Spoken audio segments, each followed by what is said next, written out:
অবশেষে আমরা আজমান এসে পৌঁছলাম। রওনা দিছি 10টা বাজে। আমরা 10:15টায় ক্লিনিক শেষ করে বাসায় চলে গেলাম আজকে একটু আগে, আর্লি। আর হারুন চলে এসছে। হারুন শোনো তাহলে, আচ্ছা দেখে আসো। শোনো শোনো, গিলা কলিজাগুলো একটু ভালো করে ইয়ে করে দিতে বলবো। আর দেখে আসো আগে। আমরা এসে পৌঁছালাম মাত্র।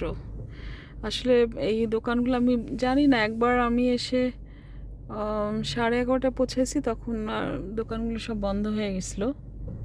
এই জন্য হারুন আজকে খুব টেনশনে ছিল, কারণ ও আগামীকাল চলে যাবে। আর ওর খুবই পছন্দ এখানকার ফ্রেশ চিকেন। এই ফ্রেশ চিকেনের মধ্যে যেটা আছে দেশি চিকেন, যেমন মোটা চামড়ার যে একটা চিকেন পাওয়া যায়, দেশি চিকেন, রাতা চিকেনগুলা, সেগুলো।